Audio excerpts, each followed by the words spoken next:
नमस्कार, मी सुप्रियाज रेसिपीमध्ये आपल्या सगळ्यांचं स्वागत आहे। आज मी शेगावचे गजानन महाराज यांच्याबद्दल मी आज थोडक्यात माहिती सांगणार आहे। येत्या 23 फेब्रुवारी 2022 वार बुधवार रोजी गजानन महाराजांचा प्रगट दिन आहे। तर बरेचसे गजानन महाराजांचे भक्त आपल्या पद्धतीने पारायण करण्याचा प्रयत्न करत असतात। तर ह्या पारायणाचे प्रकार किती असतात किंवा आपण सोप्या पद्धतीने पारायण कसं करावं याची डिटेल माहिती मी आज सांगणार आहे। तर आजकाल धकाधकीच्या जीवनामध्ये की आपल्याला एका जागी बसणं पॉसिबल नसतं, त्यांच्यासाठी आपण कशा पद्धतीने पारायण करू याची माहिती मी आज या व्हिडिओमध्ये देणार आहे। तर आपण व्हिडिओला सुरुवात करू। शेगाव येथे बुलढाणा जिल्हा महाराष्ट्र येथील गजानन महाराज आहेत। त्यांना भगवान गणेशांचा अवतार मानला जातो। त्यांचा जन्म कधी झाला हे माहीत नाही, परंतु पहिल्यांदा त्यांच्या वयाच्या 30व्या वर्षी 1878च्या फेब्रुवारी महिन्यात 23 तारखेला ते दिसले। त्यांचे भक्त ही तिथी गजानन महाराज प्रगट दिन म्हणून साजरी करतात आणि ऋषीपंचमी हा दिवस त्यांची पुण्यतिथी म्हणून पाळतात। श्री गजानन विजय ग्रंथाचे पारायण कसे करावे व कधी करावे? गजानन विजय ग्रंथ हा एक सामर्थ्यशाली ग्रंथ आहे।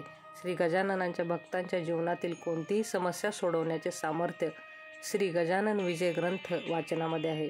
ग्रंथाचे पारायण केले तर त्वरित आपल्याला इष्टफळ मिळते असा भक्तांचा अनुभव आहे। एकदा तरी वर्षातून पारायण करावे। शुद्ध मनाने केलेले पारायण महाराजांपर्यंत पोहोचते। सकाळी आंघोळ पूजा आटोपून देवघरात एक आसन टाकून हात जोडून महाराजांचे स्मरण करून पारायण सुरू करावे। जर कोणत्या इच्छेसाठी पारायण करणार असाल तर पारायण सुरू करण्यापूर्वी महाराजांना आपली इच्छा सांगावी। पारायण झाल्यावर नैवेद्य दाखवा आणि भाकरी पिठलं लोणी तसेच शिरा असा नैवेद्य दाखवा। पारायण 1 महिन्यात रोज 1 अध्याय वाचून सुद्धा पूर्ण करू शकता। पारायण दर गुरुवारी सुद्धा आपण करू शकतो। महाराज सदैव तुमच्या पाठीशी असतात। पारायणाचे प्रकार म्हणजे एक आसनी पारायण। एका दिवसात एकाच बैठकीत न उठता संपूर्ण 21 अध्यायांचे पारायण करणे ही पारायणाची उत्तम पद्धत आहे। वाचनाच्या गतीनुसार पारायणासाठी 4 ते 5 तास लागतात।